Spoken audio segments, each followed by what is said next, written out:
Umugore naca inyuma umugabo we cyangwa umukunzi we, ibyo akabikorana nawe, ayo manyanga akayakorana nawe ni ikibazo cy'igihe gusa azaguca inyuma. Munyihanganire uyu munsi ntabwo nemera ko twirema agatima nk'uko bisanzwe. Oya, tugiye kuvuga ukuri. Ntabwo uzaba uri umugabo kuko akunda, ahubwo uzaba uri nk'isoko y'inyungu mu buryo runaka. Muri icyo gihe uzaba uri umuntu ari kwitabaza byonyine. Ni ayahe makosa dukorana n'abandi twibwira ko ari urukundo? Turi tariki ya mbere mu kwezi kwa gatandatu umwaka wa 2025. Mureke uyu munsi twiga amasomo y'ubuzima nk'uko intego y'ibiganiro tubagezaho ibivuga. Tumenye byinshi ku bibera mu isi twigiramo amasomo y'ubuzima. Iyi ni Tele Montagne Rwanda, ikaze.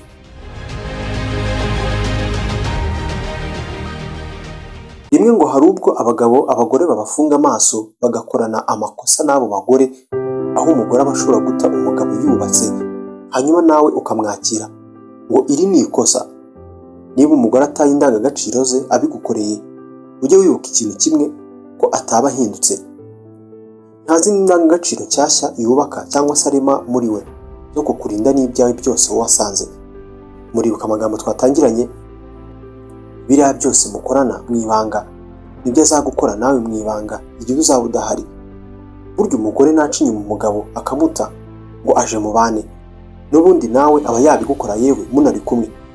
Nta gikabyo kirimo aho ngaho, niko umuntu ateye. Umugore, umukobwa utayo bari kumwe abizi ko ubizi ngo aragusanze, nta muco aba afite.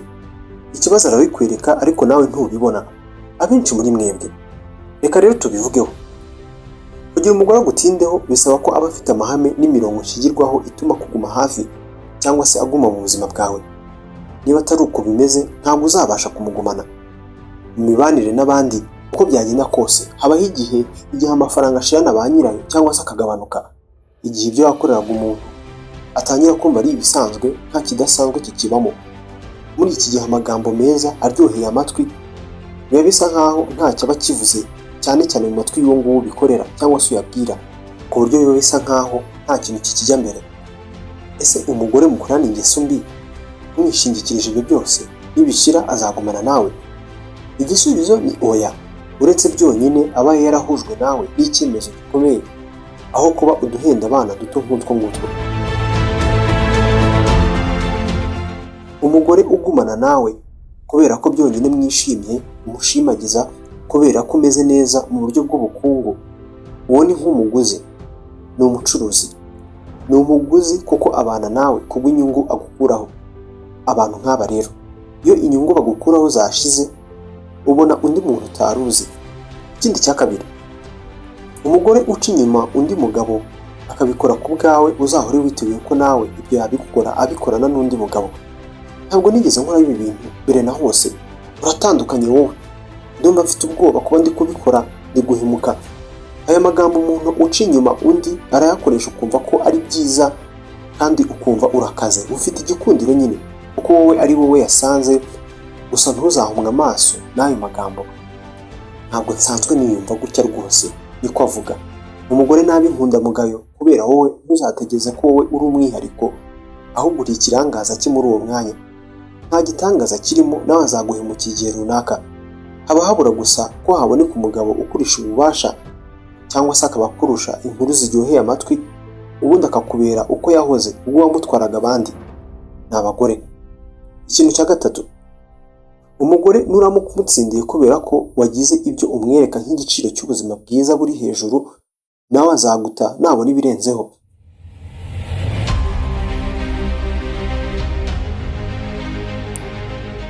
Uramusohokana, utuma agenda mu modoka zihenze, imyenda igezweho ihenze myiza uramwohereza.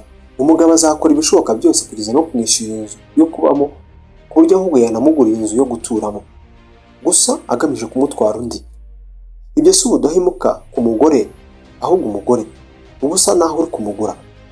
Bisa naho utari umugabo we, ahubwo uri nk'ikarita ye ya banki.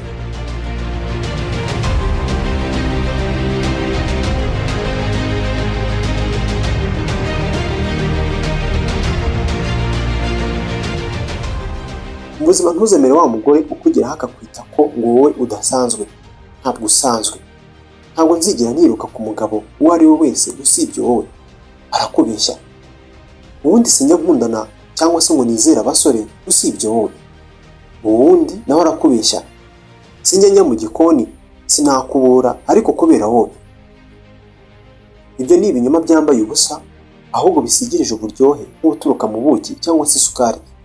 Umugore nakubwira ko hari indangagaciro ari kurengaho kubera wowe, ahubwo ubwo bivuze ko nta ndangagaciro agira. No ku bakobwa abasore ntibazabashuke.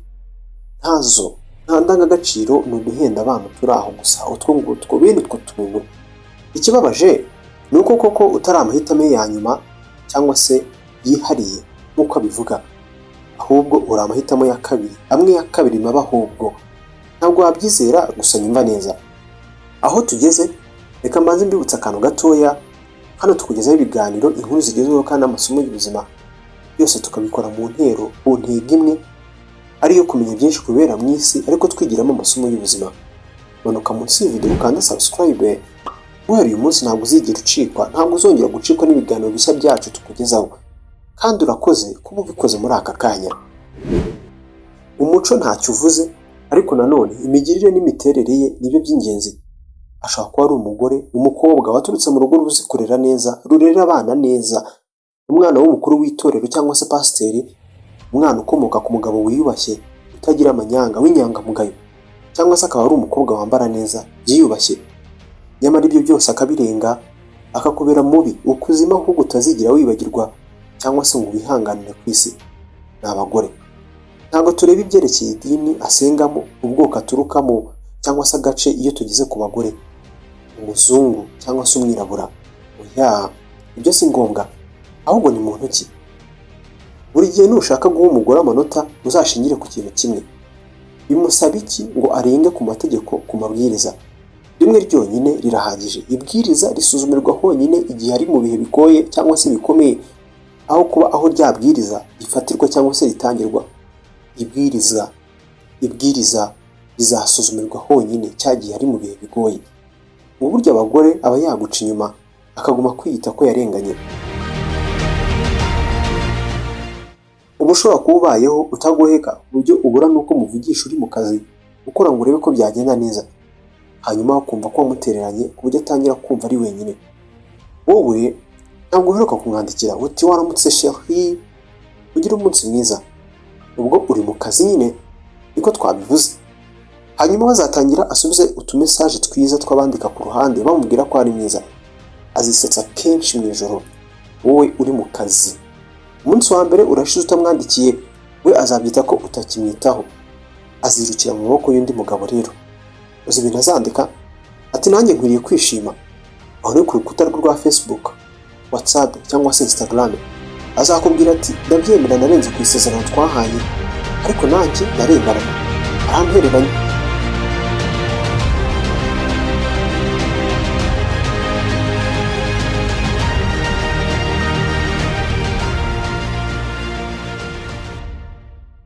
Umugore utagira imipaka atarenga aba ari nk'igikoresho mu bindi, ahubwo gifite amabere gusa.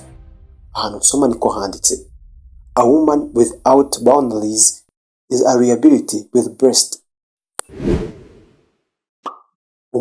Umukobwa uwo ari we wese ushimagiza abandi kubwo kwishimisha ubwe, akandikira abantu agamije kubakuraho connection, agapostinga amafoto, amashusho hanze agamije gushimagizwa ko ari mwiza, akabikora muri iryo zina cyangwa se muri uwo muryo, uwo mukobwa ni sekibi. Ntuzijishe, uwo mukobwa ntabwo ari gukina, nta nubwo ibyo akora ari uko atabizi. Ni umuzi w'ibyago kuri wowe, ni isoko y'ibyago kuri wowe. Umukobwa utiyubaha nawe ntabwo yakubaha. Ijambo dusorezaho, umuntu nagukunda akakwizera ku rwego aba udahimuka kuri wowe, atari uko wabimwumvishije ngo abone impamvu yabyo idashingiye ku bigaragara, ariko ubwo amafaranga ntarimo aho ngaho uri mu mukino wo gutegereza. Burya ntugatoranye wa mukobwa ubona ugukunda cyane, wa wundi ubona agukunda cyane. Oya, toranya wa wundi ukunda amahame yawe kurenza uyoborwa n'amarangamutima ye. Ibintu ubusanzwe mbona nk'ibiraho gusa. Ubwiza burashira, sibyo? Kukwitaho n'ejo wowe wakwita ku bandi, nawe yakwita ku bandi. Ubuzima tubamo buragoye. Gusa umugore ufite amahame ntabwo azaguca inyuma niyo yageragezwa, ntabwo azigera ahungabana niyo rwaba rwangendanye, niyo yaba ari serwakira yamuziye. Umukobwa, umugore udahindura ishingiro ry'ubuzima bwe kubera byonyine ngo wamukunze, udatakaza amahame ye, uwo azabizana mu bane, ariko nanone nawe azakugira umuntu mushya, uzamwigiraho ibintu byinshi. Ubutaha rero umugore nazana ibintu byo kwivugishwa ngo nzarenga ku mahame yanjye ku bwawe, uzi icyo uzakora? Uzirukanke.